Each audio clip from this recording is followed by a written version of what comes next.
আমাদের ঘর, ওইখানেতে থাকতে হবে সারা জীবন ভর। ধরে বলেন, ওই দেখা যায় কবরস্থান, ওই আমাদের ঘর, ওইখানেতে থাকতে হবে সারা জীবন ভর। ও কবর তুই চাস কি, টাকা পয়সা নেস কি, সুদ ঘুষ খাস কি? কবর ডাকতে কই না না, টাকা পয়সা নেই না, সুদ ঘুষ খাই না, মুমিন বান্দা পাই না। একটা যদি মুমিন বান্দা পাই, অমনি ভাবে মুমিন বান্দার জন্য আমি কবর জান্নাতের বাগান হয়ে যাই। জোরে বলেন ঠিক কিনা? এ মুসলমানের জন্য আমার আল্লাহ ডাকদা কয়, ওই আল্লাহর পয়গম্বর ডাকদা কয়, ওই কবরটা কারো জন্য জাহান্নামের বাগান, ওই কবরটা কারো জন্য জান্নাতের বাগান। এ মুসলমান, রমজান দিয়েছে আমার আল্লাহ, রমজান পাইয়া যদি নিজের জীবনের গুনাহ মাফ না করাইতে পারো, তোমার মতন হতভাগা, তোমার মতন নিমক খারাম, তোমার মতন কুলাঙ্গার এই জগতের মধ্যে আর থাকতে পারে না। মুসলমান বন্ধুরে আমার, আল্লাহ দিয়েছে রমজানকে তাকওয়া অবলম্বন করার জন্য, আল্লাহকে স্মরণ করার জন্য। আমি আর আপনি যারা জুমার নামাজ পড়ার জন্য চলে আসছি, আমার বিশ্বাস কেউ তো রোজা ভাঙ্গেন নাই।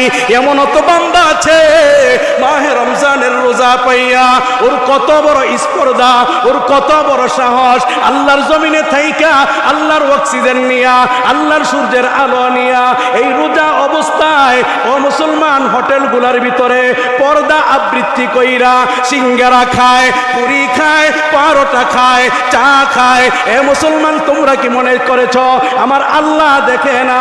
পর্দা দিয়া তুমি মানুষকে ধোঁকা দিতে পারছো, কিন্তু আমার আল্লাহরে ধোঁকা দিতে পারছো নি? প্রিয় মুসলমান ভাইরে আমার, পৃথিবীতে আমি আর আপনি যা কিছু করি, এই সব কিছু লিপিবদ্ধ করে রেখেছেন কে? আল্লাহ পাক সূরার মধ্যে ডাকদা বলে, সূরাতুল কাহফের 49 নম্বর আয়াতের মধ্যে আল্লাহ বলেন, ওয়াউদিয়াল কিতাব।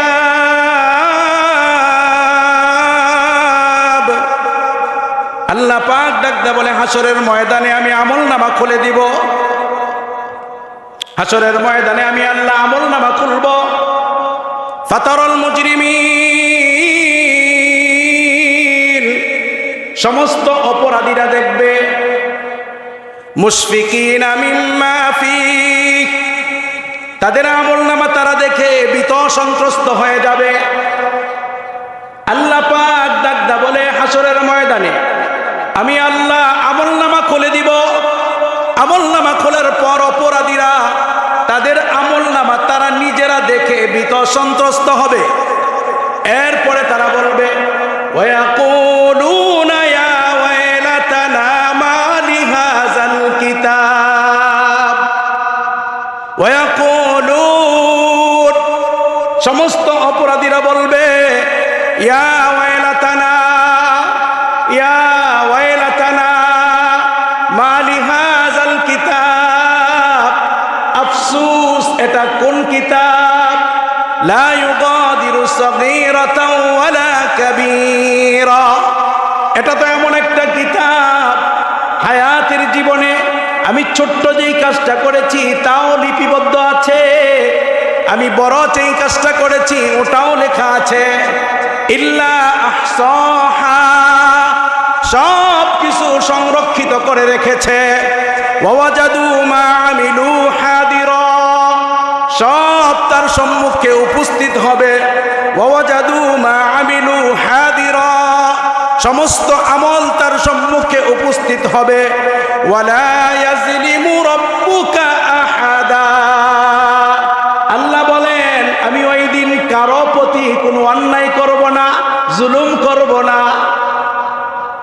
এজন্য রে মুসলমান, আমাকে আপনাকে দুনিয়ার জীবনটা পরিচালনা করতে গেলে কবরের হিসাব, হাসরের হিসাবটাকে নজরে রাখতে হবে, সামনে রাখতে হবে।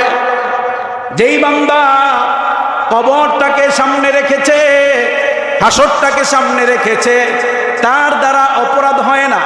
আল্লাহর পয়গম্বর আমাকে আপনাকে কবর সম্পর্কে, হাসর সম্পর্কে জানাইতে গিয়া বারংবার ডাকদা বলছে, দুনিয়াতে কেমন করে চলবো, দুনিয়াতে আমার জীবনটা আমি কেমন করে চালাইবো। আল্লাহর পয়গম্বরের একজন সাহাবী, নাম তার আব্দুল্লাহ ইবনে ওমর। ওয়ান আব্দুল্লাহ ইবনে ওমর রাদিয়াল্লাহু তাআলা আনহু قال اخذ رسول الله صلى الله عليه وسلم। আব্দুল্লাহ ইবনে ওমর রাদিয়াল্লাহু তাআলা আনহু বলে, আল্লাহর পয়গম্বর হাত দিয়ে আমার কাঁধ মুবারকের ভিতরে রাখলেন। বিমান কাবি, আল্লাহর পয়গম্বর নিজের হাতটা আমার কাঁধের মধ্যে রাখলো। ফাকাল, তারপরে পয়গম্বর বলে, কুন ফিদ দুনিয়া কাআন্নাকা গরীব, দুনিয়ার জীবনটা তুমি গরিবী হালাতে চালাও। কুন ফিদ দুনিয়া কাআন্নাকা গরীব আও আবিরু সাবিল, দুনিয়ার জীবনটা তুমি গরিবী হালাতে কাটাও, অথবা পথিকের ন্যায় হাঁটাও। পথিক যেইভাবে চলে, মুসাফির যেইভাবে চলে, তোমার জীবনটাকে তুমি ওইভাবে পরিচালনা করো। কিন্তু আমার আপনার বাস্তব জীবনটা আমরা মুসাফিরের মতন নয়, বরঞ্চ আমার আপনার যে মৃত্যু হবে, আমি আর আপনি যে পৃথিবীর থেকে বিদায় নিয়ে যাব, এমন কিছু মানুষ আছে ভুলেই গেছে একদম। এর হাব ভাব দেখলে মনে হয় ও আর মরবে না। রাজকীয় আলিশান বাড়ি করে, ও মুসলমান, আলিশান বাড়ি করিয়া ওই বাড়ির ভিতরে রং ফুর্তি করে, আমেদ করে, মনে হয় যেন তার কাছে আর আজরাইল আসবে না। এ বন্ধু, আজরাইল তো প্রত্যেকটা প্রাণীর কাছে আসবে, জোরে বলেন ঠিক কিনা? আজরাইল প্রত্যেকটা প্রাণীর কাছে আসবে। আমার আল্লাহ কোরআন শরীফের মধ্যে ডাকদা বলে, ওয়ালাউ কুতুম ফি বুরুজিম মুশাইয়াদা। এ মুসলমান, ভালো করে বুঝো, চিন্তা করো।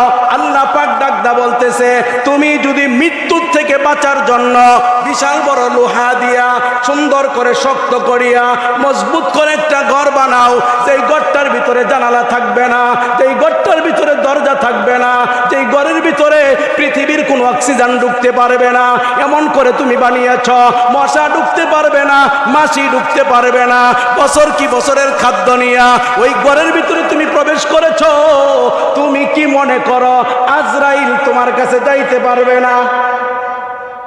আল্লাহ বলেন, ওয়ালাউ কুনতুম ফি বুরুজিম মুশাইয়াদা, তুমি যদি শক্ত লোহা দিয়া এমন ভাবে ঘর নির্মাণ করো যেই ঘরটার ভিতরে কোনো কিছু প্রবেশ করতে পারবে না, জেনে রাখো বান্দা, সময় যদি হয়ে যায় আজরাইল তোমার কাছে ঠিকই পুষবে। জোরে বলেন ঠিক কিনা? আজরাইল ঠিকই পুষবে। আজরাইলকে বারণ করার ক্ষমতা কারো নাই, আজরাইলকে আটকাইবার ক্ষমতা কারো নাই। এই যে আজকের দুনিয়া, রং তামাশার দুনিয়া। ও মুসলমান, জুমার নামাজ পড়তেছি, জুমার নামাজ পড়তে পারবো কিনা এটারও তো নিশ্চয়তা নাই, আছে নাকি? গতকালকের সংবাদ, বুড়িচং এক মসজিদের ভিতরে, কুমিল্লা বুড়িচং এক মসজিদের ভিতরে ইতিকাফের মধ্যে বসেছে মুসল্লি। কত স্বপ্ন ইবাদত বন্দেগী করবে, কিন্তু ইতিকাফরত অবস্থায় আল্লাহর বান্দা দুনিয়ার থেকে বিদায় নিয়ে গেছে।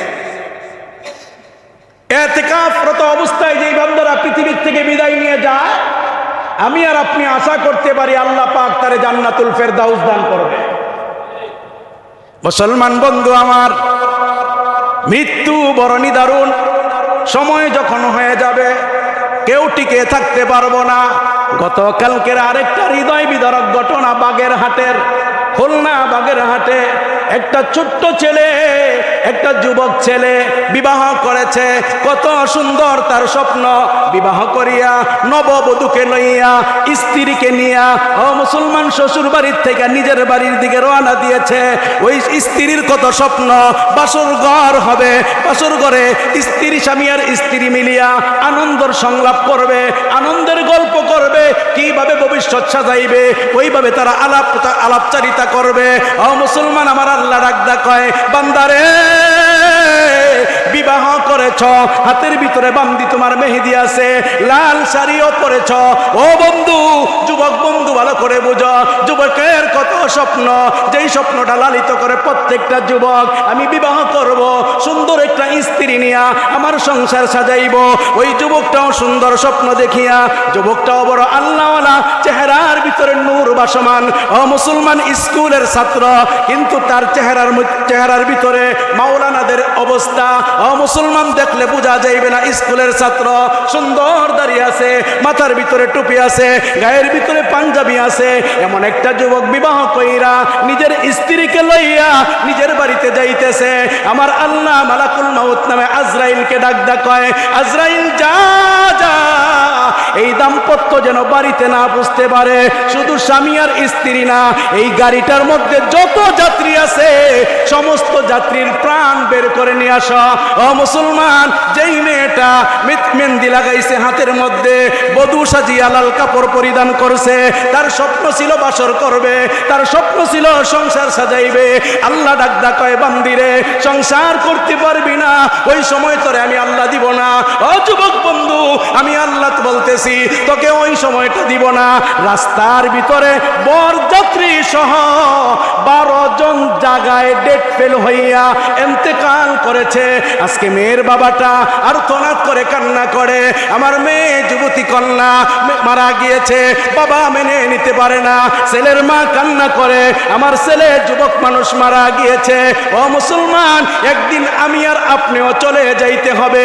আমার আপনার ঠিকানাটা হলো কবর। আমার আপনার ঠিকানা কি? জোরে কন। আমার আপনার ঠিকানা কবর। ও মুসলমান, ছোট্ট কালে আমরা একটা কবিতা পড়তাম, ওই দেখা যায় তাল গাছ। এটা কবিতা আছে না নাই? একটা কবিতা আছে, ওই দেখা যায় তাল গাছ। কবিতাটা যদি এইটা না হইয়া এইভাবে আমি আর আপনি পড়তাম, ওই পাক ডাকদা বলল, ওয়াউদিয়াল কিতাব, হাসরের ময়দানে আমলনামা খুলবে। আমলনামার ভিতরে লাঙ্গল বন্ধের হোটেলগুলা থাকবে নি? না করে আমলনামার ভিতরে লাঙ্গল বন্ধ যেই হোটেলগুলা, পর্দা দিয়া যারা খায়, এদের আমলগুলা থাকবে নি?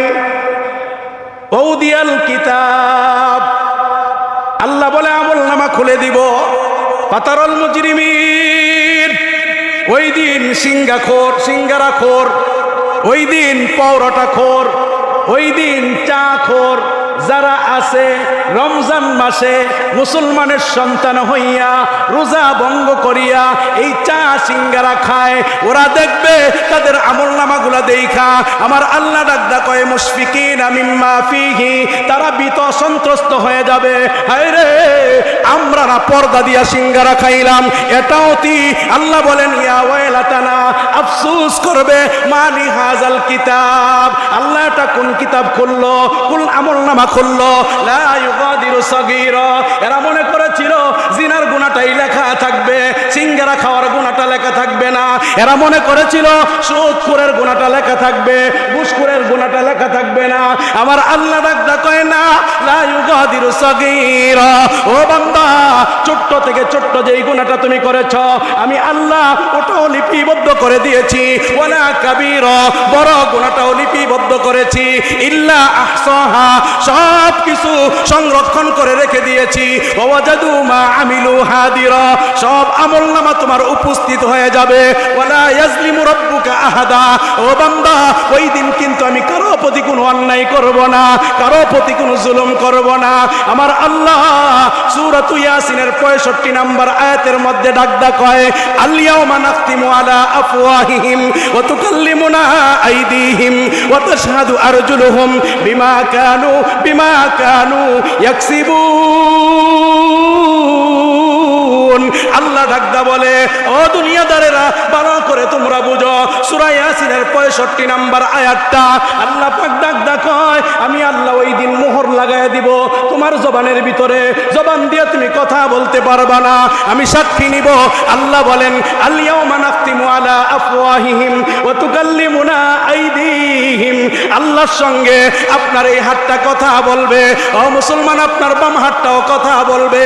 আল্লাহ বলেন, আল ইয়াউমা ইয়াউমা নাখতিমু আলা আফওয়াহিহিম ওয়া তুকাল্লিমুনা আইদিহিম ওয়া তাশহাদু আরজুলুহুম, তোমার পাগুলা সাক্ষী দিবে।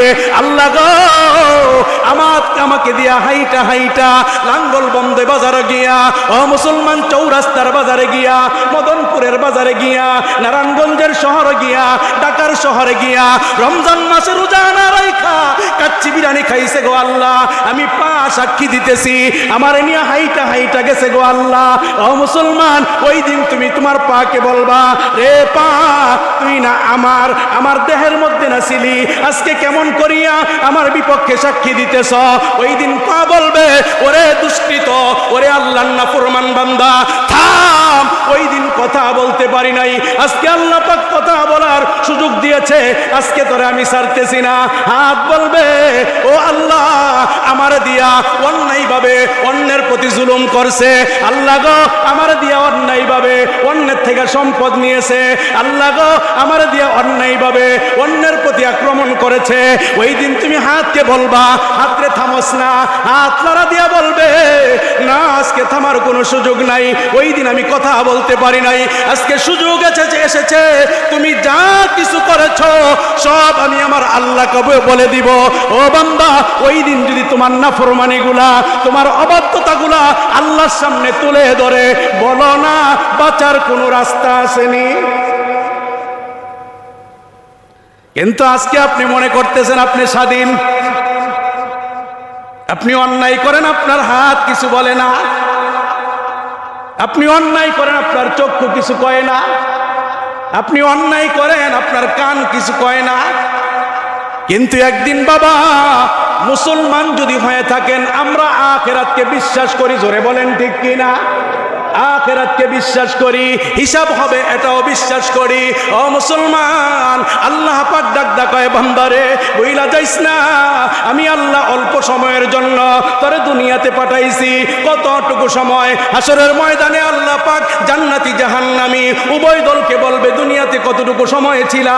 আল্লাহর কালাম ডাক কয়, লাম ইয়ালবাসু ইল্লা আশিয়াতান আও দুহাহা। আল্লাহ, দুনিয়াতে মনে হয় এক সন্ধ্যা অথবা এক বিকাল ছিলাম, ওই দিন আর 65 বছরের কথা মনে হবে না, ওই দিন আর তোমার 100 বছরের কথা মনে হবে না।